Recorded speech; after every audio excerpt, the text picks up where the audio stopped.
إن الحمد لله نحمده ونستعينه ونستغفره ونعوذ بالله من شرور أنفسنا ومن سيئات أعمالنا من يهده الله فلا مضل له ومن يضلل فلا هادي له وأشهد أن لا إله إلا الله وحده لا شريك له وأشهد أن محمدا عبده ورسوله صلى الله عليه وعلى آله وصحبه والتابعين لهم بإحسان إلى يوم الدين وبعد الله سبحانه وتعالى أجيك أكبر እንዴት ተከበሩ ካዘዘባቸው ታላላቅ የኢስላም መሰረቶች አንዱ በእውነት ላይ መሰባሰብና በተቃራኒው የሆነውን መለያየትን ደግሞ ለማስወገድ ጥረት ማድረግ ነው። አላህ Subhanahu Wa Ta'ala በተለያዩ የቁርአን አንቀጾች ላይ ሙስሊሞች አንድነታቸውን ሊያጠናክሩ እንደሚገባና ወደ መበታተንና መለያየት የሚያደርሷቸውን ነጥቦች ደግሞ መፍትሄ እንዲያገኙላቸው ጠቁሟል። الله سبحانه وتعالى من في سورة آل عمران واعتصموا بحبل الله جميعا ولا تفرقوا بالله سبحانه وتعالى جمد لا يتيازوا التليايو إلال حبل الله يتبالو قطتا يقوانقوا يترقموا جمد ويمي الله جمد يميلون نقر كن سوج انداي لايونا انداي فرارقوا بأند جمد لك اندامي تساسروا تفلوا أكلاوي من لايت اللي ما سكرت بجمد نقروش اندامي تساسروا فلوا በአመለካከትና በተለይ ደግሞ ዋነኛ አንጡራ ሀብታችን በሆነው ዲናችን ጉዳይ ላይ እንዳልናየ ደግሞ የሚይዘንና እንደዚሁም ደግሞ የሚያግተን አንድ መሰረት መኖር ይገባዋል። ይህም የሚሆነው የአላህ Subhanahu Wa Ta'ala መመሪያ በመጠበቅ እሱ ያዘዘውን ነገር በመፈጸም የከለከለውን ነገር በመራቅና በእነዚህ መሰረታዊ ጉዳዮች ላይ አንድ ሆኖ በመሰባሰብ ነው። ታዲያ ሐብሉላህ የሚለውን አገላለጽ በእንደዚህ አይነት መልኩ ዑለማዎች ሲያብራሩት ብዙ ዘመናት አልፈዋል። ለምሳሌ ይህን ለማብራራት ከተሰጡ ተፍሲሮች መካከል አንዱ ምንድነው ሐብሉላህ የተባለ ቁርአን ነው ብለዋል። ይህ ረሱል ሰለላሁ ዐለይሂ ወሰለም በሰሒህ ሙስሊም ላይ የተናገሩት ቀጥተኛ ንግግር ስለሆነ ከዚህ ውጭ ሌላ ተስፈር ያስፈልገን። ሐብሉላህ የተባለ ቁርአን ነው። ቁርአን ሲባል ግን ብዙዎቻችን አእምሮ ላይ ምናልባት ሊመጣ እንደሚችለው ይህ የምናነባውን የተጠረዘውን ቁርአን በመያዝ አይደለም በእጅ ነገር ግን ውስጡ ያሉትን መመሪያዎች በመተግበር ውስጡ ደግሞ የታዘሉትን መልእክቶች እንደዚሁ ተግባር ላይ በማዋል የመሳሰሉትን በመፈጸም ይሆናል ማለት ነው። ስለዚህ አላህ Subhanahu Wa Ta'ala በዚህ ቁርአን አንቀጽ ላይ አንድነት አስፈላጊ ስለመሆኑ በጥብቅ ያመለክታል። ወአዕተሲሙ ቢሐብሊላሂ ጀሚዓን ሁላችሁም በአላህ Subhanahu Wa Ta'ala መመሪያ ላይ ተሳስራችሁ አንድ ሆኑ እንደማለት ነው መልእክት። ቀጥሎ ደግሞ ይህንን መልካም ጉዳይ እንድንፈጽም ካዘዘን በኋላ ተቃራኒውን ጠቅሶ አስጠነቀቀን። ወላ ተፈረቁ አትለያዩ ይላል። እዛው ሱራ ላይ ትንሽ ወረድ ብሎ የሚለን አላህ Subhanahu Wa Ta'ala ወላ ተኩኑ ከለዚነ ተፈረቁ ሚን ባዕድ ማ ጃአሁም البينات ولا تكونوا كالذين تفرقوا واختلفوا من بعد ما جاءهم البينات قلت هنا ممرا ከመጣላቸው በኋላ እንደተለያዩትና እንደተበታተኑት ሰዎች እንዳትሆኑ። ሰዎች ምናልባት ካላወቁ ጥፋት ውስጥ ሊወድቁ ይችላሉ። ነገር ግን እያወቁ መረጃ ከመጣላቸው በኋላ ያንን መረጃ በአንድነት ይዞ አንግቦ ከመጓዝ ይልቅ መለያየትንና ይሄንን ደግሞ መመሪያ ጥሰው የራሳቸውን አመለካከት መራመድን መምረጣቸው ይሄ ኺላፍና ያለ መስማማት ምንጭ ነው ማለት ነው። ስለዚህ አላህ Subhanahu Wa Ta'ala በዚህ የቁርአን አንቀጽ ላይ አሁንም መለያየትን እጅግ አድርጎ ኮንኗል ማለት ነው። ይህም ብቻ አይደለም አላህ Subhanahu Wa Ta'ala ልዩነት የሚፈጥሩ ሰዎችንም እንደዚሁ ኮንኗቸዋል። إن الذين فرقوا دينهم وكانوا شيعا لست منهم في شيء إنما أمرهم إلى الله እነዚያ ዲናቸውን የለያዩ ሰዎች እና የተለያዩ ግሩፖች ወይም አንጃዎች ሆኑ አንተ ከነሱ ጉዳይ ምንም አይደለህም ማለት የነሱ ጉዳይ አንተን አይመለከትህም ማለት ነው። አላህ Subhanahu Wa Ta'ala በእነሱ ጉዳይ ላይ ይፈርዳል። ይሄ የሚመለከተው አላህን ብቻ ነው። ምን አይነት ቅጣት ነው የሚፈጸምባቸው? ይሄ አላህ Subhanahu Wa Ta'ala ብቻኛ መብት ነው። ነገር ግን እነዚያ ዲናቸውን የለያዩ የሚባሉ ሰዎች እነማን ናቸው? ሙፈሲሮች በአጠቃላይ እንደተስማሙበት ከዚህ ዲን ውጭ ሌሎች አመለካከቶችን ይዘው አዲስ መጤ ሐሳቦችን እያራመዱ በህብረተሰቡ መካከል መለያየትን የሚፈጥሩ ሰዎች ናቸው። ከዚህ የምንገነዘበው ደግሞ መለያየት ወይም መለያየት የሚፈጠረው በአዲስና ሰርጎ ገብ በሆኑ አመለካከቶች ብቻ ነው። እነዚህ ሰርጎ ገብ የሆኑ አመለካከቶችን ማስቀረት ከቻለን አብዛኛውን ጊዜ መለያየት የሚለው ነገር ሙሉ ለሙሉ እንኳን ባይጠፋ በትልቁ ሊቀንስ ይችላል ማለት ነው። ለዚህም ነው ዑለማዎች ይህንን የቁርአን አንቀጽ ሲያብራሩ እነዚያ ዲናቸውን የለያዩት የተባሉት አህሉል ቢድዓ ወልፉርቃን ናቸው ይላሉ። የቢድዓ ሰዎችና የመለያየት ሰዎች ናቸው ብለዋል ማለት ነው። ያም ሆነ ይህ ብቻ አይደለም። ረሱል ሰለላሁ ዐለይሂ ወሰለም በተለያዩ ሐዲሶች ላይ ፍሰይሐይን መለያየትን አውግዘው እናገኛለን። ይህ ብዙ ምሳሌዎች አሉት። ኢነ አላህ የርዳ ለኩም ሰላተ ወይክረሁ ለኩም ከሰላተ ኢላ አኺሪህ። ከዛ ውስጥ አንዱ ረሱል ሰለላሁ ዐለይሂ ወሰለም የጠቀሱት ምንድነው? ወአን ተዕተሲሙ ቢሐብሊላሂ ጀሚዐን ወላ ተፈረቁ። ቅድም ደግሞ የዚህን ትርጉም አብራርቻለሁ። እንደዚሁም በአመለካከት ብቻ ሳይሆን ሐታ በአካል እንኳን መለያየት አንዳንድ ጊዜ ተገቢ እንዳልሆነና አካላዊ የሆኑ በግልጽ ሰዎች በአይናቸው ሊያያቸው የሚችሉ አንዳንድ ችግሮች ደግሞ ውስጣዊ ችግሮችንም ሊያስከትሉ እንደሚችሉ የአላህ መልእክተኛ በተዘዋወረ መንገድ የጠቀሙበት አጋጣሚ በጣም ብዙ ነው። አንድ ጊዜ ረሱል ሰለላሁ ዐለይሂ ወሰለም የሆነ ቦታ ሰፈር ላይ ነበሩ፣ ጉዞ ላይ ነበሩና አረፍ ካሉ በኋላ ሰሃቦቹ ሁሉም የተለያዩ ቦታዎች ገቡ እና የአላህ መልእክተኛ ተሰብሰቡ አሏቸውና ምን አሏቸው? ኢነ ተፈሩቀኩም هذا من الشيطان። እንደዚህ መለያየታችሁና መበታተናችሁ ይሄ ከሸይጣን ነው አሉ። በአቀማመጥ እንኳን ማለት ነው። እንደዚሁም ረሱል ሰለላሁ ዐለይሂ ወሰለም ወደዚህ ሊያደርሱ የሚችሉ መንገዶችን ሁሉ ሲዘጉ እናያለን።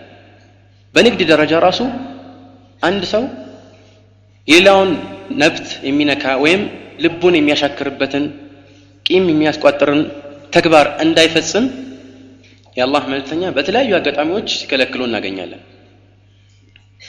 ስለዚህ ይህ መሰረታዊ የኢስላም አንድ ትልቅ የሆነ ጉዳይ ነው ማለት ነው። አንድነትና መሰባሰብ፣ እንደዚሁም ደግሞ መለያየትን ማውገዝና ከዚህ ነገር መራቅ። ነገር ግን እንዴት ነው ከዚህ ነገር መራቅ የምንችለው? ኢንሻአላህ ወደፊት የሚብራራ ይሆናል። ይህ እንግዲህ ከዚህ በፊት ባለው ፕሮግራም ላይ በሰፊው ስለተነገረ ከዚህ በላይ ጊዜ ሊሰጠው የሚገባ አይመስለኝም። ይህ ከተባለ ዘንድ አንድ ማለት የምፈልገው ነገር አለ። አላህ Subhanahu Wa Ta'ala አንድነትን በዚህ መልኩ ከፍ አድርጎ ቢያሞካሻውም ነገር ግን አንድነትን የሚበታተኑ ኃይሎች እንደሚፈጠሩ መለያየትም ደግሞ በዚህ በረሱል ሰለላሁ ዐለይሂ ወሰለም ተከታይ በሆነው ኡማ ውስጥ እንደሚከሰት የረሱል ሰለላሁ ዐለይሂ ወሰለም ብዙ ትንበያዎች አመልክተዋል። ይህ ደግሞ የእሳቸው ትንበያ ብቻ ሳይሆን በአይናችን የምናየው ገሃዱ ዓለም የሚመሰክረው ነገር ነው። ስለዚህ መለያየት የግድ የሚከሰት ነገር ነው ማለት ነው። አላህ Subhanahu Wa Ta'ala ሰዎች እንዲለያዩ ኢራደተን ከውንየተን ፈልጓል። ባለፈው ሳምንት አንድ የተጠየቀ ጥያቄ ነበር። ባለፈው 15 ቀን አንድ የተጠየቀ ጥያቄ ነበር። አላህ Subhanahu Wa Ta'ala ሰዎች እንዲለያዩ ፈልጓል ተብሏል። እንደገና ደግሞ አይወድም ተብሏል። እንዴት ሊሆን ይችላል? ይህ የሚመለሰው ኢራዳ ከውንያህና ኢራዳ ሸርዕያ በመካከላቸው ያለውን ልዩነት በመገንዘብ ይሆናል። ኢራዳ ከውንያህ ማለት አላህ Subhanahu Wa Ta'ala ይሁንታዊ በሆነው ትዕዛዙ እና ፍላጎቱ እንዲፈጸም የሚፈቅደው ፈቃድ ነው። በሌላ አነጋገር ማንኛውም መጥፎም ይሁን ጥሩ አላህ የሚወደውም ይሁን የሚጠላው ነገር እሱ ባይፈልገው ኖሮ ሊከሰት አይችልም። ማሻ አላሁ ካነ ወማ ለም የሻ ለም የኩን። ማንኛውም ነገር ከአላህ Subhanahu Wa Ta'ala ፍላጎት ውጭ ሊሆን አይችልምና ማለት ነው። ነገር ግን ይህ ፍላጎቱ ምንድነው? ከውዴታ ጋር የግድ የተቆራኘና የተያያዘ አይደለም። ለዚህ ነው ስለ ሙሽሪኮች እንኳን አላህ Subhanahu Wa Ta'ala ሲናገር ይላል ወለው ሻ አላሁ ማ አሽረኩ ወማ ጀዐልናከ ዐለይሂም ሐፊዛ። አላህ ቢፈልግ ኖሮ አያሻርኩም ነበር አለ። እንደዚሁም ሌላ ቁርአን አንቀጽ ላይ እዛው ሱራ ላይ ሱረቱል አንዓም ላይ አላህ Subhanahu Wa Ta'ala ወለው ሻ ረቡከ ማ ፈዐሉ፣ አላህ ቢፈልግ ኖሮ አይሰሩትም ነበር። ስለዚህ ከአላህ Subhanahu Wa Ta'ala መሺአ ማለት በቁርአን ውስጥ ሲመጣ የሚፈለግበት ኢራዳ ከውንያ ነው። ልብ አድርጎ የአላህ Subhanahu Wa Ta'ala መሺአን ወይም የሚሽተውን ነገር የሚፈልገውን ነገር የሚጥስ ማንም ነገር የለም። እያንዳንዱ እንቅስቃሴ እያንዳንዱ ክንውን ከአላህ Subhanahu Wa Ta'ala ውዴታ ጋር ይቅርታ ከአላህ Subhanahu Wa Ta'ala ፈቃድና ይሁንታዊ ፍላጎት ጋር የተገናኘ ነው ማለት ነው። ግልጽ ነው አይደለም? ለዚህ ነው ለምሳሌ አላህ Subhanahu Wa Ta'ala ቅድም ባልኳችሁ ቁርአን አንቀጽ ላይ ወለው ሻ አላሁ ማ አሽረኩ እያለ አላህ ቢፈልግ ኖሮ ቢሻ ኖሮ አያሻርኩም ነበረ እያለ ወላ የርዳ ለዒባዲሂ الكفر ይላል ሌላ ቁርአን አንቀጽ ላይ። ለባሮቹ አላህ Subhanahu Wa Ta'ala ክህደትን አይወድላቸውም። ነገር ግን ይሄ ላ የርዳ የተባለው ሪዳ ይሄ መሐባ ሸርዕያ ነው ወይም ኢራዳ ሸርዕያ ነው። መሐባ ማለት ውዴታ ማለት ከሸሪዓዊ ትእዛዝ ጋር የተቆራኘ ነገር ነው። ይሄን ስሩ አትስሩ የሚለው ነገር በአጠቃላይ የሸሪዓዊ ትእዛዝ ነው። ስለዚህ ይሄንን ስሩ ያለው ነገር በአጠቃላይ አላህ Subhanahu Wa Ta'ala እንዲሰራ ያዘዘው ነገር ሁሉ እሱ የሚወደው ነገር ነው ማለት ነው። እንዳንሰራ የከለከለው ነገር ሁሉ አላህ የሚጠላው ነገር ነው። ነገር ግን ሊከሰትም ይችላል ላይከሰትም ይችላል። አላህ Subhanahu Wa Ta'ala ሰዎችን አንድ ነገር እንዲሰሩ ያዛቸዋል። ሁሉም ሰው ግን ይሄን ነገር ይፈጽማል አይፈጽምም። ይሄ ትእዛዝ ብቻ ነው ማለት ነው። አላህ ሰዎችን አያስገድዳቸውም። ታዲያ አላህ Subhanahu Wa Ta'ala የማይወደው ነገር እንዲፈጸም ለምን ያደርጋል ከተባለ ነገሮች ሁለት አይነት ናቸው። ኢማ ወሲላ ወኢማ ጋያ። በሌላ ነገር ደግሞ ሙራድ ለነፍሲሂ አው ሙራድ ለገይሪሂ። ለራሱ ለሱነቱ ተብሎ የሚፈልግ ነገር አለ። ወደ ሌላ ነገር ስለሚያዳርስ ደግሞ ተፈላጊ የሚሆን ጉዳይ ይኖራል። ለራሱ ለሱነቱ ተብሎ የሚፈልግ ነገር ይሄ አላህ Subhanahu Wa Ta'ala የወደደው ነገር ነው። ወደ ሌላ ደግሞ ጥሩ ነገር የሚያዳርስ ነገር ሆኖ አላህ የሚጠላው ከሆነ ሊወደውም ይችላል ሊጠላውም ይችላል። አላህ የሚጠላው ከሆነ ይሄ እንዲሆን የፈለገበት ምክንያቱ አላህ Subhanahu Wa Ta'ala ከዛ በኋላ የሚከሰተውን ሚስጥር ስለሚያውቅ ነው። ለምሳሌ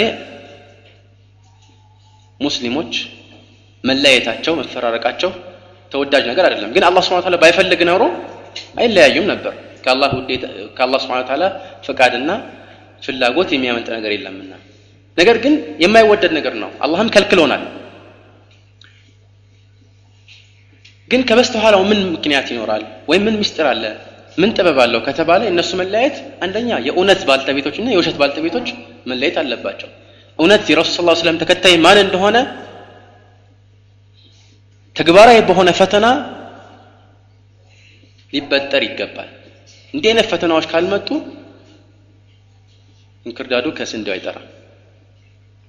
ስለዚህም አላህ Subhanahu Wa Ta'ala በእንደዚህ አይነት መልኩ ይህ ነገር እንዲከሰት ያደርጋል ማለት ነው። ይሄ አንድ ምሳሌ ነው። በዚህ ላይ ውዥንብር ያለበት ሰው አብዛኛውን ጊዜ ቀደር ላይ ችግር ይኖርበታል። ይሄን ነገር ሁላችንም እንረዳው ይገባል። الفرق بين الإرادة الشرعية والإرادة الكونية። ይሄንን በደንብ የማይለዩ ሰዎች ወይ ወደ ጀብሪያዎች አመለካከት ሊያዘነብሉ ይችላሉ ወይ ደግሞ ወደ ቀደርያዎች አመለካከት ሊያዘነብሉ ይችላሉ ማለት ነው። ሁለቱ ይጋጭባቸዋል። እነሱ ለማጣመድና ለማስማማት ብሎ ደግሞ የሚሰጧቸው አመለካከቶችና የሚሰነዝሯቸው አስተያየቶች ሁሉ ጊዜ ወደ ቢድዓ ጋብዘዋቸዋል ማለት ነው። ይህንን የምንልበት ምክንያት ዋነኛው ምንድነው? ኺላፍ የለም እያልን ሰምቶ እንዳልሰማ ሆነን ጆሮ ዳባ ልበስ ብለን ፊታችንን አዙረን ብንሄድ በሽታው በኡማ ውስጥ እየተሰራጨ በኋላ መፍትሄ የማይገኝበት ደረጃ ላይ ይደርሳል። ስለሆነም ገና ከጥንስሱ ኺላፍን ለማጥፋት ጥረት ማድረግ የግድ ነው። ቀደም እንደነገርኳችሁ ረሱል ሰለላሁ ዐለይሂ ወሰለም በኡማ መካከል መፈራረቅና መለያየት ይከሰታል ብለው ይሄን መሰለ ትንቢት ሲተናገሩት እኮ ይሄን ነገር እኛ እንድንፈጽም አይደለም። ይሄንን ደግሞ ለመፈጸም እምነት ያለው ሙስሊም አይኖርም። ሙስሊሞች እንዲለያዩ ኢስላም እንዲዳከም ብሎ የሚጓዝና ጥረት የሚያደርግ ካለ ይሄ በፍጹም ሙስሊም ሊሆን አይችልም። ይሄ ሙናፊቅ ሙስሊም ቢመስል እንኳን ማለት ነው። ነገር ግን ረሱል ሰለላሁ ዐለይሂ ወሰለም ይሄ ነገር እንደሚከሰት የተናገሩበት ዋነኛ ምክንያት ሰዎች ይሄ ነገር እንደሚከሰት ተገንዝበው ከዚህ ኺላፍ ራሳቸውን እንዲያጠሩ ይሄ ነገር በሚከሰትበት ጊዜ ደግሞ ትክክለኛው መፍትሄ እንዲፈልጉ በትክክለኛው መንገድ ላይ ጸንተው እንዲቆዩ ለዚህ ነው። ስለዚህ ችግሩ እያለ እንደሌለ መቁጠር ይህ ሞኝነት ነው የሚባለው ማለት ነው። ለዚህ ነው አላህ Subhanahu Wa Ta'ala ይሁዶችን አስመልክቶ ምን ይላል? ከዚህ በፊት እንደጠቀስኩት تحسبهم جميعا وقلوبهم شتى ذلك بأنهم قوم لا يعقلون። አንድ አድርገህ ትመለከታቸዋለህ፣ ነገር ግን ልቦቻቸው የተለያዩ ናቸው ይላል አላህ Subhanahu Wa Ta'ala። አመለካከታቸው የተለያየ ነው። በአመራር ላይ ያላቸው አመለካከት በጦርነትም ላይ ከዛም ውጭ እርስ በርሳቸው ያላቸው የዲን ጉዳይ ላይ የሚሰጡት ግንዛቤ የተለያየ ነው። قلوبهم شتى ነገር ግን አንድ ለመሆን ይጥራሉ። የውሸት አንድነት ነው ግን የሚፈጥሩት። ለዚህም ነው አላህ Subhanahu Wa Ta'ala ያላቸው ذلك بأنهم قوم لا يعقلون። እነሱም ይሄ የሆነበት ምክንያት ማለት ነው ምክንያቱ የማይገነዘቡ ሰዎች ናቸው። አቅል ቢኖራቸው ኖሮ እንደዚህ ነበር፣ እንዲህ አይነት መፍትሄን አይወስዱም ነበር። የውሸት አንድነትን መመስረት መፍትሄ አድርገው በፍጹም አይቆጥሩም ነበር ማለት ነው። የእውነት አንድነት ግን የሚከሰተው የልቦና መተሳሰር ሲኖር ነው። ይህ ነበር የሱሐቦች አንድነት። هو الذي أيدك بنصره وبالمؤمنين وألف بين قلوبهم لو أنفقت ما في الأرض جميعا ما ألفت بين قلوبهم ولكن الله ألف بينهم إنه عزيز حكيم በምድር ላይ ያለውን ሀብት በአጠቃላይ ወጪ ብታደርግ የነሱን ልቦና አንድ ልታደርግ አትችልም ይላቸዋል። ይሄ የተባለው ማን ነው? ለረሱል ሰለላሁ ዐለይሂ ወሰለም ነው። አላህ ሱብሓነሁ ወተዓላ ይህን አይነት መልእክት የሚያስተላልፍ ረሱል ዐለይሂ አፍዶሉ ሰላት ወአዝከ ተስሊም በምድር ላይ ያለውን ሀብት በአጠቃላይ ወጪ አድርገው የሚችሉትን ሁሉ ጥረው ግረው አንድ ለማድረግ በራሳቸው ቢሞክሩ አይችሉም ነበር። ነገር ግን አላህ ሱብሓነሁ ወተዓላ አንድ አደረጋቸው።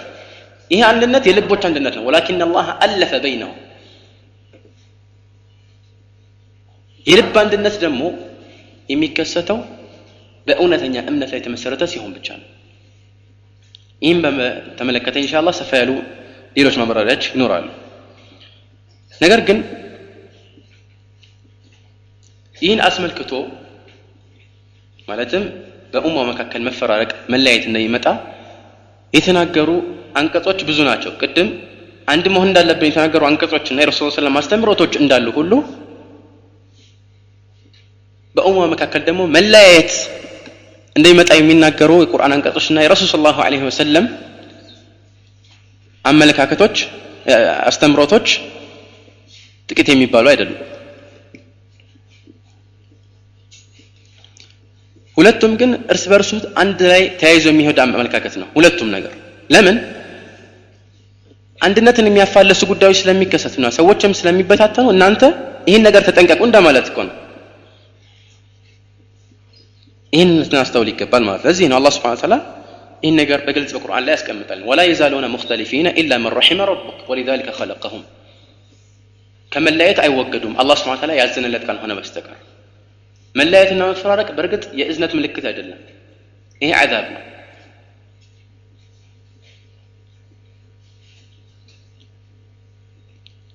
ወሊዛሊከ ኸለቀሁም ለዚህም ነው አላህ ሱብሓነሁ ወተዓላ የፈጠራቸው። ለምን አንዳንድ ዑለማዎች ተፈሲሮች አይ ሊረሕማ ብለዋል፣ አላህ ሱብሓነሁ ወተዓላ እንዲምራቸው ነው። ሌሎቹ ደግሞ ሰዎች የተፈጠሩበት ምክንያት የተባለው እዚህ ላይ ኺላፍን አውቀው ከዛ እንዲጠነቀቁ ነው፣ እንዲለያዩ ለማለት አይደለም። እንዲለያዩ ከተባለ ግን ትርጉሙ ይሄኛው ከዚህ በፊት እንደጠቀስኩት ላም አልዓቂባ ይሆናል ማለት ነው። ከማ ፊ ቀውሊሂ ተዓላ فالتقطه آل فرعون ليكون لهم عدوا وحزنا እንደዚህ ምን ይላል አላህ ሱብሓነሁ ወተዓላ قل هو القادر على أن يبعث عليكم عذابا من فوقكم أو من تحت أرجلكم أو يلبسكم شيعا ويذيق بعضكم بأس بعض انظر كيف نصرف الآيات لعلهم يفقهون الله سبحانه وتعالى ቻይ ነው ከበላያችሁ ቅጣት ለማምጣት በእናንተ ላይ ወይም ከበታቻችሁ እንደዚሁ ወይም ደግሞ እርስ በርሳችሁ የምትጋጩበት የሆነ ጉዳይ ሊያመጣባችሁ እና ከዛ በኋላ የተለያዩ አንጃዎችና ጎራዎች ሆናችሁ ተከፋፍላችሁ አንዱ የሌላውን ችግር ይቀምሳል ይላል ረሱል ሰለላሁ ዐለይሂ ወሰለም። ከዚህ በፊት እንዳልኩት في صحيح البخاري من حديث جابر የመጀመሪያው ሐረግ ሲወርድ قل هو القادر على أن يبعث عليكم عذابا من فوقكم የሚለው ሲወርድ أعوذ بوجهك አሉ በአላህ ፊት እጠበቃለሁ አሉ። የሚቀጥለው ሐረግም ሲወርድ እንደዚህ أو من تحت أرجلكم የሚለው ሲወርድ أعوذ بوجهك አሉ። ቀጥሎ أو يلبسكم شيعا ويذيق بعضكم بأس بعض የሚለው ሲወርድ ምን አሉ? هذا أهون አሉ። ይሄ ቀላል ነው አሉ። ይሄ ነገር መከሰቱ የማይቀር ነው ማለት ነው።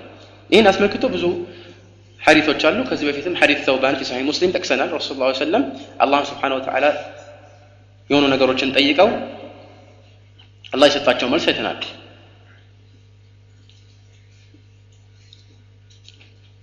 ቀጥሎ ከጊዜ አንፃር ወደ ሐዲስ الإفتراق እናልፋለን።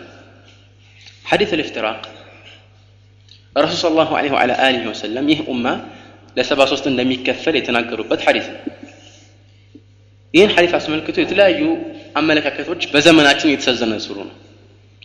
በዘመናችን እነዚህ አስተያየቶች በዝተዋል። ድሮ ግን ምናልባት አንድ ሰው ወይ ሁለት ሰው ተናግሮ ሊሆን ይችላል እነዚህ ሐዲሶች ትክክል አይደሉም፣ በውስጡ ያሉት ደግሞ መልእክቶች ከቁርአንና ከሐዲስ ጋር ይጋጫል የመሳሰሉ ትክክለኛ ያልሆኑ አመለካከቶች ተሰንዝሮ ሊሆን ይችላል። አሁን ግን እጅግ በጣም እየበዛ ሄደ። ለዚህ ነው ይህን ሐዲስ ለብቻው ርዕሰተን በዚህ ጉዳይ ላይ መወያየት ያስፈልጋል ማለት ነው። ሐዲስ الإفتراق ከተለያዩ ሰሃቢዎች የተወራ ሐዲስ ነው።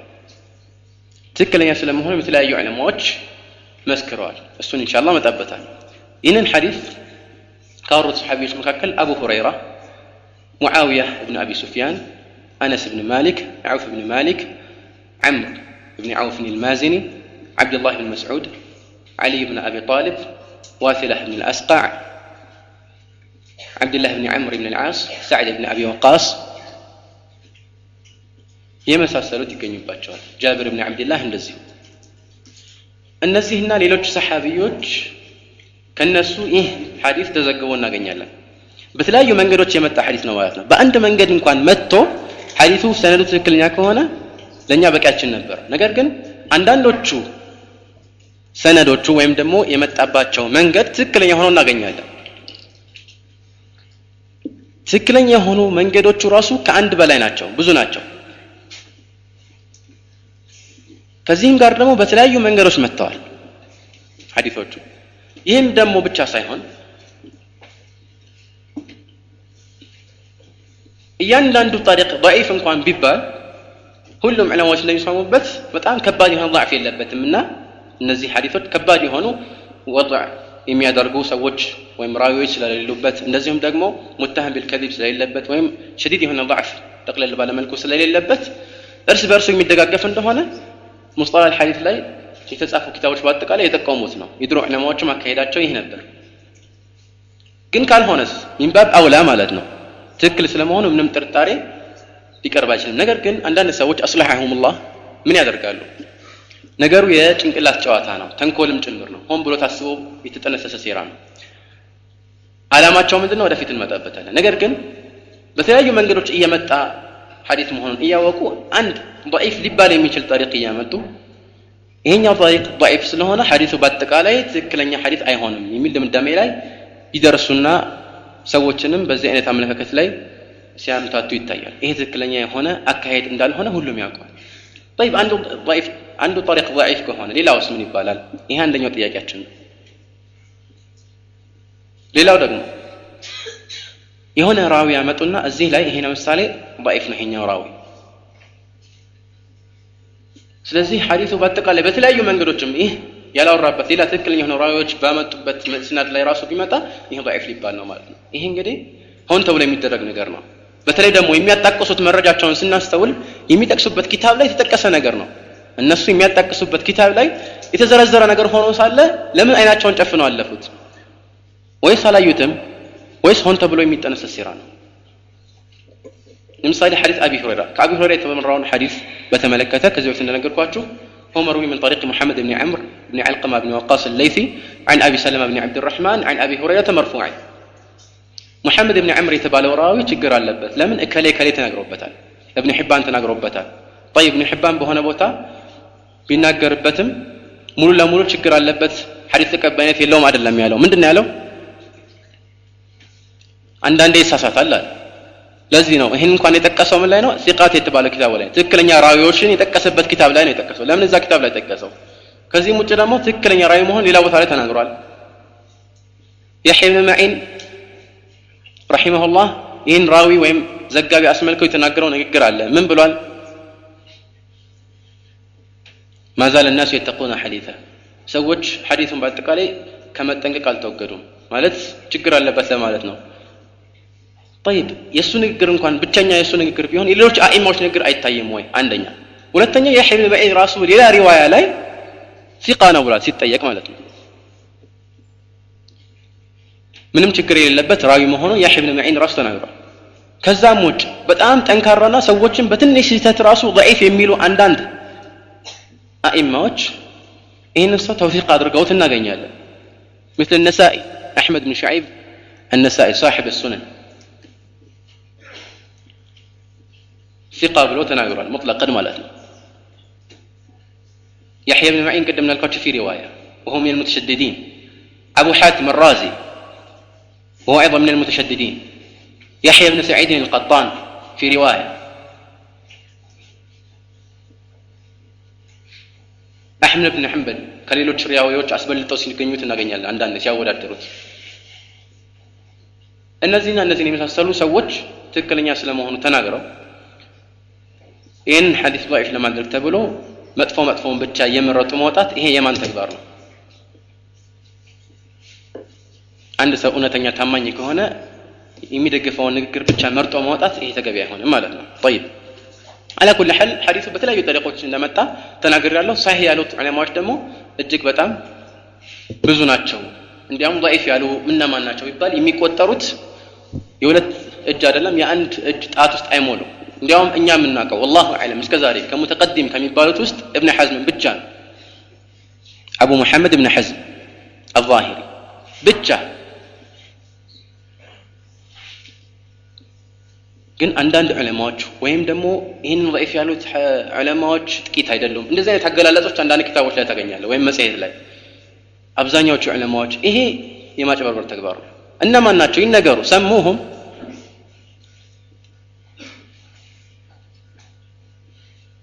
ابن حزم ደግሞ الظاهري رحمه الله تعالى በእንደዚህ አይነት ሁኔታ ላይ ነቅድ በጣም شديد እንደሆነና ሙተዓኒት እንደሆነ ዑለማዎች በአጠቃላይ ይናገራሉ። ስለሱ የተናገሩ የዘገቡ እና ታሪኩን ያወሩ ዑለማዎች ማለት ነው።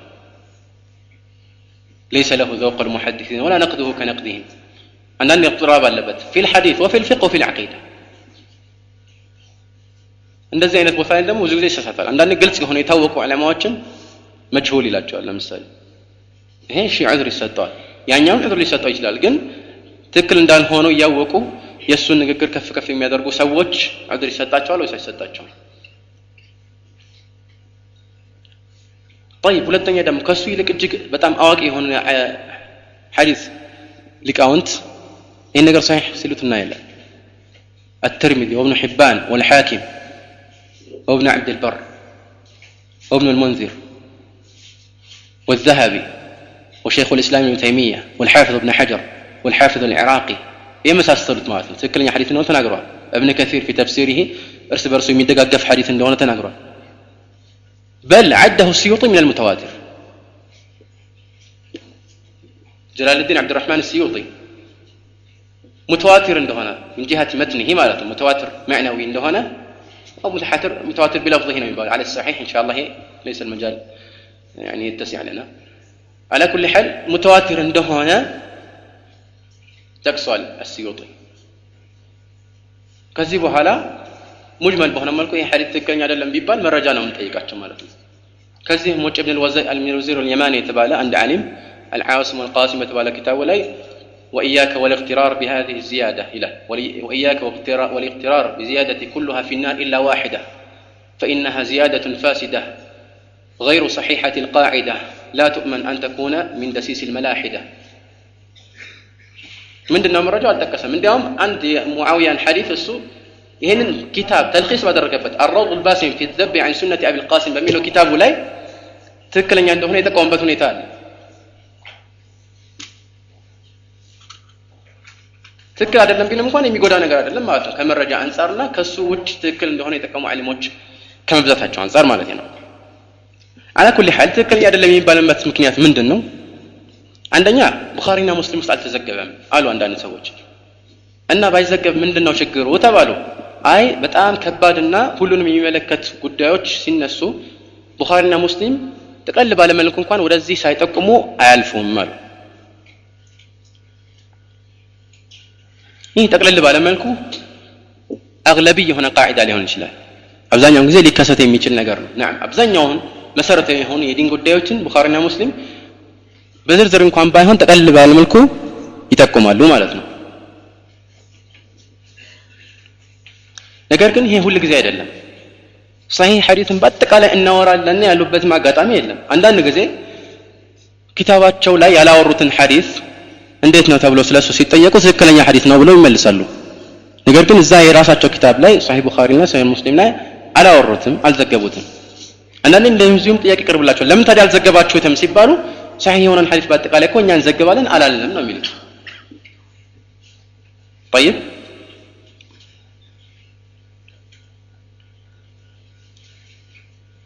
ይሄ ታዲያ የሚያስኬድ ነገር አይሆንም ማለት ነው። እንደዚሁም ደግሞ ተቀል ባለ መልኩ ኺላፍ እንደሚከሰትና ዑለማዎች እንደተናገሩት ወደፊትም ረሱላህ ሰለላሁ ዐለይሂ ወሰለም ባሉት መልኩ ሰዎች ሙስሊሞች ማለት ነው እንደሚለያዩ የሚጠቁሙ ሌሎች ሐዲሶች ቡኻሪና ሙስሊሞች ተዘግበው እናያለን። ስለዚህ የግድ ይህን መዘገብ ግድ አይላቸውም ማለት ነው።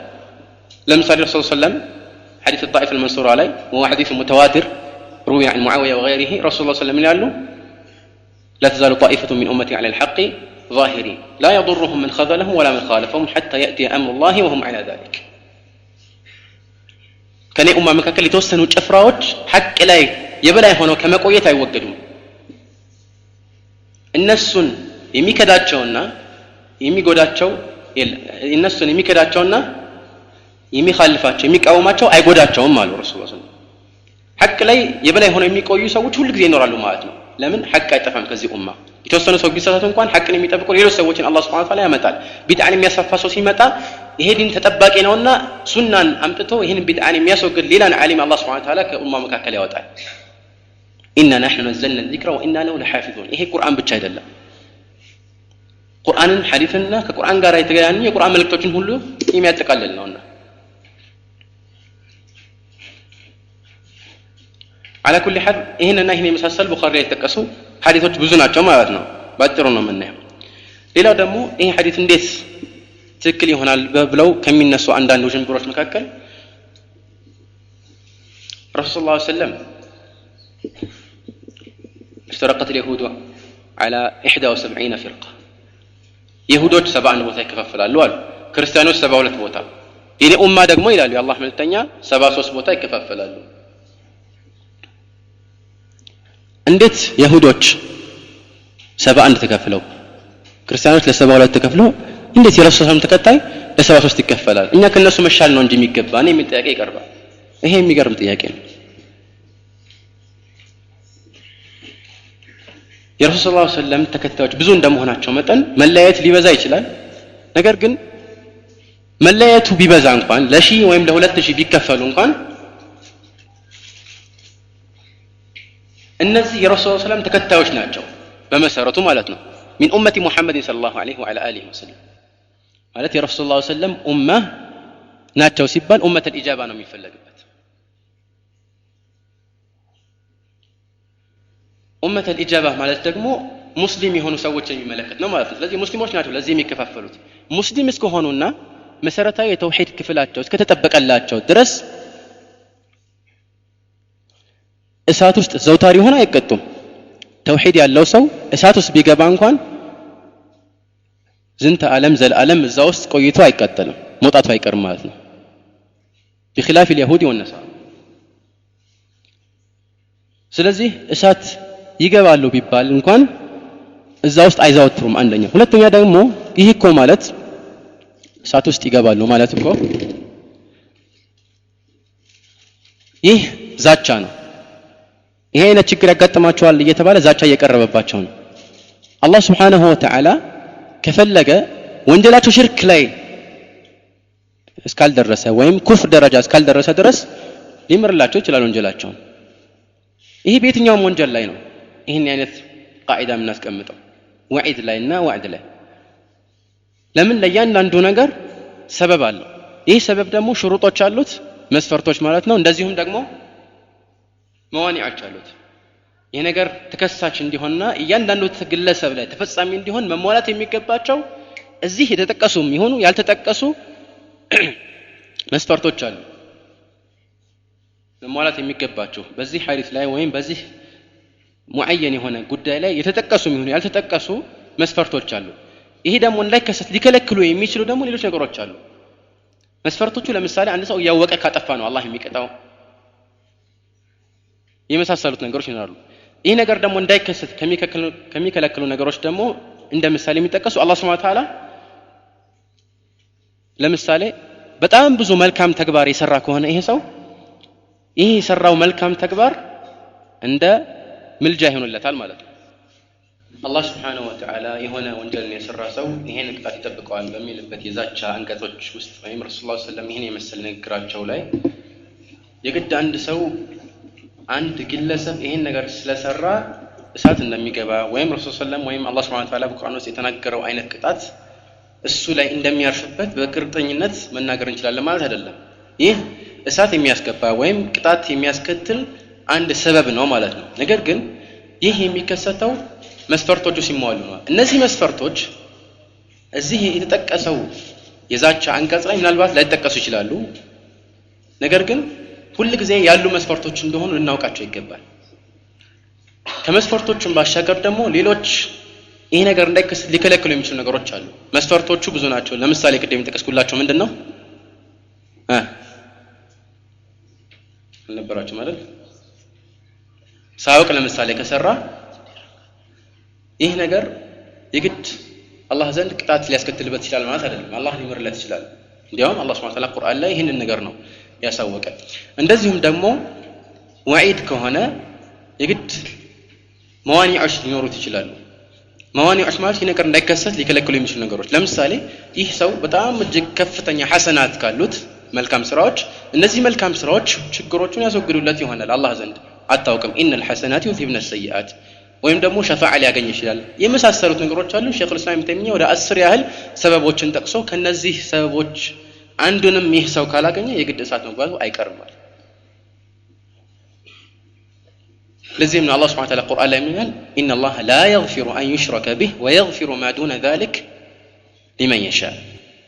ከሽርክ በታች ያለውን አላህ ለፈለገው ሰው ይምርለታል አለ። ስለዚህ ኡማው ለ73 ይከፈላል ሲባል 72 የእሳት ናቸው አንዱ ብቻ ነው የጀነት ሲባል 72 የእሳት ናቸው የሚለው አገላለጽ እያንዳንዱ 72 ውስጥ ሊገባ የሚችልና ወደ እነሱ የሚጠጋ ግለሰብ እሳት ውስጥ ይገባል ብለህ በእርግጠኝነት መናገር ትችላለህ ማለት አይደለም። እንደዚሁም አንዱ የጀነት ናቸው አንዱ የጀነት ነው ሲባል አህሉ ሱና ወል ጀማዓ የተባለ ወይም ሰለፊ የተባለ ሰው በአጠቃላይ ሰለፊ ስለተባለ ብቻ እከሌ ብለህ ስሙን ጠቅሰህ የጀነት ነው ብለህ ምስክርነት ቃል መስጠት ትችላለህ ማለት አይደለም። ግን ይሄ ሰበብ ነው ይሄም ሰበብ ነው፣ ይሄም ሽሩጥ አለው ይሄም አለው፣ ይሄም መዋኒዖች ሊኖሩ ይችላሉ ይሄኛውም እንደዚሁ። ይሄን ማስተዋል የሚችለው አቂዳን በደንብ የተገነዘበ ሰው ብቻ ነው። አለበለዚያ ግን ሰዎች ሲደናበሩ እናያቸዋለን። ለምን 72 የእሳት ከሆኑማ በቃ እነከሌ ካፊር ሊሆኑ ነው እንጂ ይላል አንዳንዱ። ማን አለ? ሱብሃነ ረቢ እንደዚህ ያለ ሰው ማንም የለም። ስለዚህ ይህ አባባል የሚጠቀመው ምንድነው? ይሄ ነገር ወንጀል ነው፣ ከባድ ጥፋት ነው። እንደማንኛውም ጥፋት አላህ Subhanahu Wa Ta'ala ከፈለገ ሊምረው ይችላል፣ ከፈለገ ደግሞ የተወሰነ ያህል ሊቀጣው ይችላል። ሽርክ ደረጃ ከደረሰ ወይም ኩፍር ደረጃ ከደረሰ ግን ሰውየው ማምለጫ የለውም። ኢላ አን የቱበ ኢለላህ ዐዘ ወጀል ቀብለ መውቲሂ። ይህን ልናውቀው ይገባል። ስለዚህ የረሱል ሰለላሁ ዐለይሂ ወሰለም ኡማ መከፋፈሉ 73 ቢሆንና ከይሁዶችና ከነሳሮች የተወሰነ ቢጨምር እንኳን የሚደንቅ ነገር አይደለም። ለምን? ምክንያቱም ሁሉም እሳት ውስጥ ዘውታሪ ይሆናሉ፣ ለዘላለም እዛ ይቆያሉ ማለት አይደለም። አንደኛ ሁሉም ደግሞ እያንዳንዱ ግለሰብ ይገባልም የሚል በእርግጠኝነት የምንናገርበት መሰረት አይደለም። ይሄ ቅድም እንዳልኩት መሆኑን ልናውቅ ይገባል ማለት ነው። ሌላው ደግሞ 72ቱ በአንጃ ደረጃ ወይም በጎራ ደረጃ ብዙ ቢሆንም ከአንዱ ቢበዛም ግን በቁጥር ደረጃ የእያንዳንዱን ክፍልፋይ አባል ስትቆጥረው ምናልባት ከፍርቀት ናጂያ ላይበልጥ ይችላል፣ እዛ ላይም ላይደርስ ይችላል። 72 ቦታ ይከፋፈላል ማለት እኮ 72 በቁጥር ይበልጣል ማለት አይደለም። እያንዳንዱ ግለሰብ 72 ሰዎች ለምሳሌ ወይም 73 ግሩፖች ካሉ እዚህ አዳራሽ ውስጥ 72ቱ ሁለት አባላት ካሏቸው ከዛ ውጭ ደግሞ እነዚህ 1000 አባላት ካላቸው የትኛው ይበልጣል? 1000 አባላት ያላቸው ይበልጣል አይደል እንዴ? ስለዚህ አብዛኛው የረሱል ሰለላሁ ዐለይሂ ወሰለም ኡማ እንዴት እሳት ይገባል ያለ የለም። ይሄ አባባል ትክክለኛ አይደለም ከመሰረቱ ማለት ነው። على كل حال ይህንን ሐዲስ በደንብ ልናስተውለው ይገባል ማለት ነው።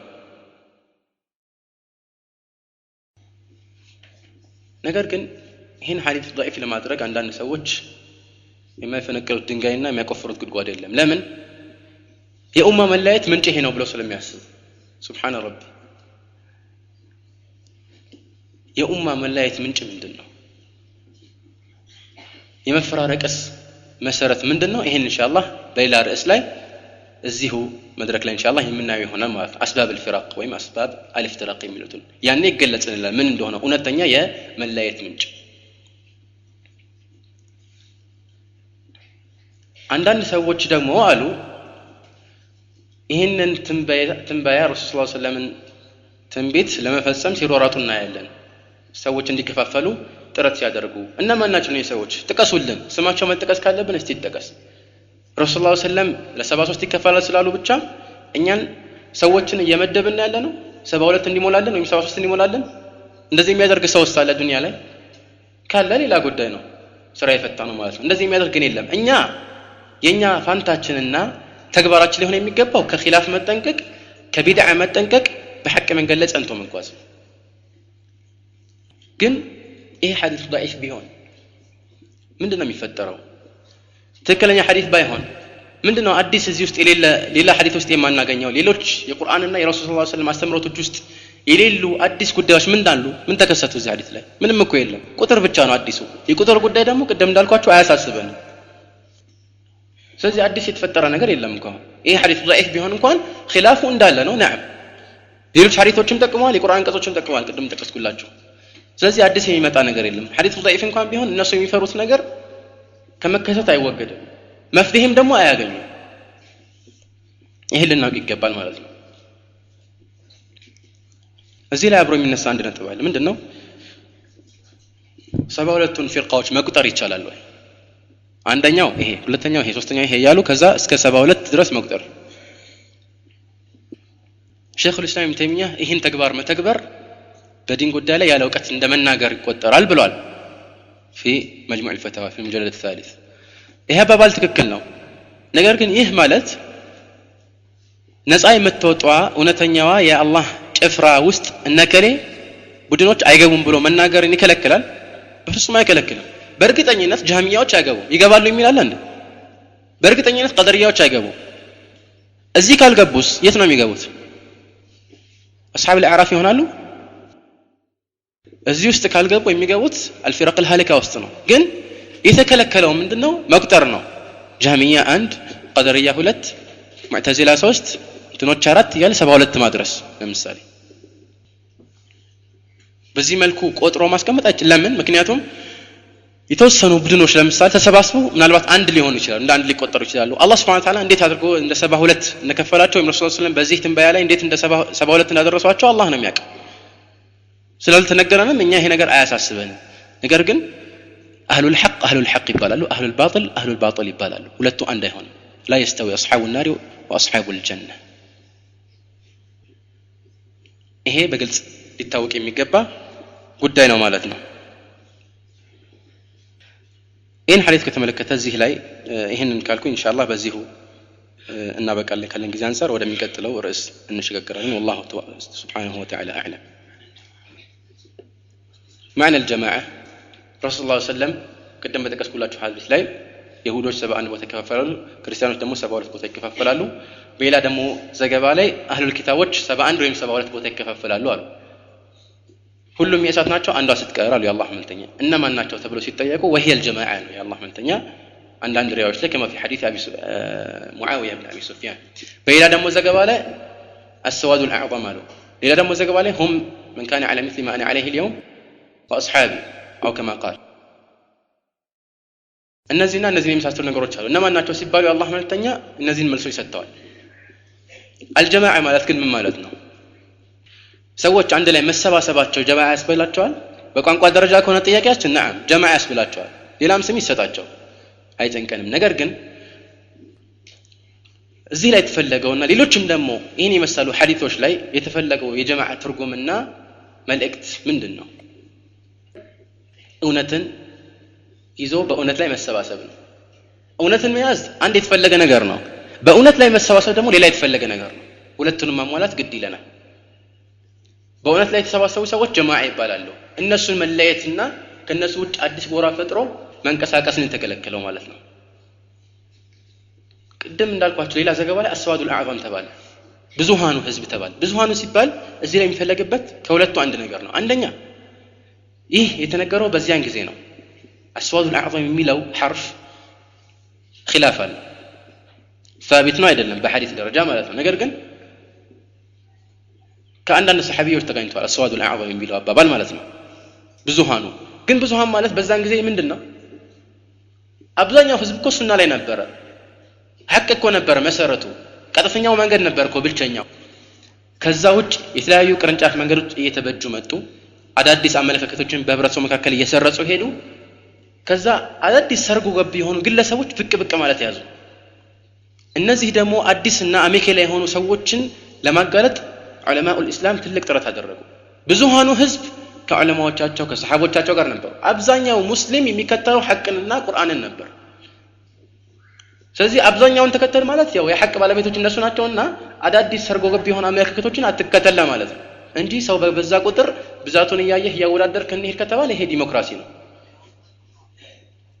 ይሄ የሚያስከዳ አይሆንም ማለት ነው ስለዚህ አላህ Subhanahu Wa Ta'ala ቁርአን ላይ ምን ይላል ወኢን ቱጢዕ አክሰረ መን ፊል አርድ ይضلوك عن سبيل الله إن يتبعون إلا الظن وإنهم إلا يخرصون አብዛኛው በመድር ላይ ያለውን ብትከተል ከመንገድ ያጠሙሃል ከአላህ መንገድ ያጠሙሃል وقليل من عبادي الشكور እና የሐቅ ሰዎች አናሳ ቢሆንም እነሱ ናቸው ጀማዓ ሊባሉ የሚገባው كما قال ابن مسعود الجماعة من وافق الحق وإن كنت وحدك جماعة ማለት ሐቅን የተከተለ በዛ ላይ ያለ ነው ብቻህን እንኳን ብትሆን ይላል ስለዚህ ይሄ ሊታወቅ ይገባል ታዲያ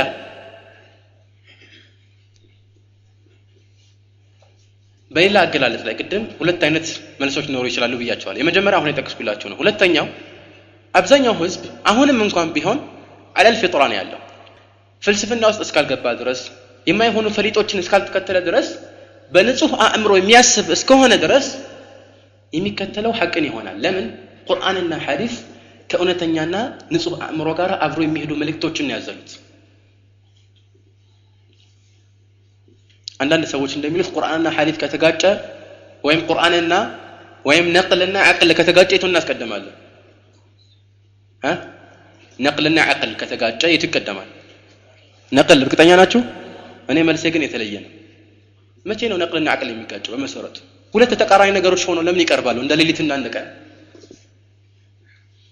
አላህ Subhanahu Wa Ta'ala እኮ አቅልን በቁርአን ውስጥ የጠቀሰው እኮ ለሂዳያ የሚመራ መሳሪያ አድርገው ነው وقالوا لو كنا نسمع او نعقل ما كنا في اصحاب السعير عقل ቢኖራቸው ኖሮ لما كانوا من اصحاب السعير የእሳት ጓዶች አንሆንም ነበር አቅል ቢኖረን ኖሮ አሉ አቅል ያለው ሰው እኮ ሐቅን ነው የሚከተለው የቁርአን መመሪያ በፍጹም ከትክክለኛ አእምሮ ጋር የሚጋጭ አይደለም መች ተጋጩና ነው ይሄ ይቀደማል ይሄ ይቀደማል የምንለው ነው መልሱ ናም አንዳንድ ሰዎች አእምሮአቸው ላይ ከበድ የሚላቸው ነገር ሲያጋጥማቸውና ከሐዲስና ከቁርአን ጋር ከተጋጨባቸው ቁርአንና ሐዲስን መከተል የግድ ነው ነገር ግን ችግሩ አእምሮአቸው ጋር ነው እንጂ በእርግጥ ከማንኛውም ትክክለኛ አእምሮ ጋር የሚጋጭ ሆኖ አይደለም ይህ ደግሞ ንጹህ የሆነ አእምሮና ልቦና ፊጥራ ነው ፊጥራ ላይ ያሉ ሰዎች ደግሞ ብዙ ናቸው ይሄንን ፊጥራ መሰረት አድርገው የሚንቀሳቀሱ ሰዎች አብዛኛውን ጊዜ አይጠሙም አህሉል ከላምን ተመልከታቸው ቢድዓ ውስጥ የተዘፈቁ ሰዎችን እናስተውል እስቲ እነዚህ ሰዎች የተለያዩ ፍልስፍናዎች ተዘፍቀው ፈሊጦችን እያራመዱ የተለያዩ ግራ የሚያጋቡ ራሳቸው እንኳን የሚከብዳቸውን አንዳንድ ውዥንብሮችን በሰው መሃል እየረጩ ሲሄዱ ታስተውላል ከቁርአን ከሐዲስ ውጭ የሆኑ ነገሮች ማለት ነው ቁርአን ቀላል አድርገው ያቀረበው ነገር እነሱ ዙራ ጥምጥም አድርገው በጣም እጅግ ያከብዱታል ምስኪኑ አዋሙ ህብረተሰብ ግን ከነሱ በታች ቢሆን እንኳን ይሄ ነገር አይገባውም ስለማይገባው በንጹህ አእምሮ ስለሚያስብ ቀላል ነው አላህ ለምሳሌ አርሽ ላይ ነው ስንል ቀላል ነገር ነው እኛ ቁርአንና ሐዲስ በጣም በብዙ መልኩ የተለያዩ መረጃዎች መጥተውልናል ኢጅማዕም ነው ፊጥራም ነው ለዚህ ነው አንድ ዓሚ የነዛን ሹብሃት ስላልሰማ እነዛ የሚያመጡትን ውዥንብሮች ስለማያውቅ ተፈጥሯዊ በሆነ ልቦናው ብቻ ተነሳስቶ አላህ ሊለምስ ሲፈልግ እጁን ወዴት ነው ከፍ የሚያደርገው ወደ ቀኝ ነው ወደ ግራ ነው ወይስ ወደ ታች ነው ወደ ላይ ነው ከፍ የሚያደርገው በንጹህ አእምሮ ብቻ ተገፋፍቶ ማለት ነው ስለዚህ አብዛኛው ህብረተሰብ ፊጥራ ላይ ነው ያለው ማለት ነው ማንኛውም ሰው እንዲያውም ሲወለድ ከዚህ በፊት ተነጋገርነው በፊጥራ ነው የሚወለደው كما قال عليه الصلاه والسلام في الصحيحين من حديث ابي هريره كل مولود يولد على الفطره فابواه يهودانه او ينصرانه او يمجسانه كمثل البهيمه تنتج بهيمه جمعاء فهل تحسون منها من جدعاء على كل حال እነዚህ ፊጥራ ላይ ያሉ ሰዎች ብዙሃኑ ስለሆኑ አሞቹ አብዛኛውን ጊዜ ሐቅን የሚከተሉ ስለሆኑ ካልተከተሉም ሐቅን ካለማወቅ ይሆናል አብዛኛውን ጊዜ ሐቅን የሚጥሱትና አብዛኛው ህብረተሰብ ያለበት አመለካከት ትክክል ሊሆን ይችላል ማለት ነው እንጂ በመዝጋም አይደለም የሆነ ጎራ ወይም ደግሞ አንጃ ውስጥ የሚሰጥ መታወቂያ ስለተቀበለ አይደለም نعم በርግጥ ሙሉ በሆነ መልኩ ሐቅን የሚخالف የረሱል ሰምሱናን የማይቀበል ቢድዓና ፍርቃ ውስጥ የሚገባ ካለ ይሄ ሌላ ሁክም ይሰጠዋል ስለዚህ السواد الاعظم ወይም الجماعه የሚባለው በዚህ መልኩ ልንገዛው ይገባል ማለት እውነተኛ ጀማዓ ማለት ሐቅን የተከተለ ነው ሐቅን ያልተከተሉ ሰዎች ናቸው ጀማዓን ያልተከተሉት እንጂ ብዛት መኖሩ አይደለም የሚፈለገው። ይህን ኢንሻአላህ ከዚህ ጋር የተያያዙ ሐሳቦችና ይህንን ሌላ ርዕስ ላይ ኢንሻአላህ መነሳቱ አይቀርምና በዚህ አበቃል። والله اعلم والله اعلم والله اعلم والله اعلم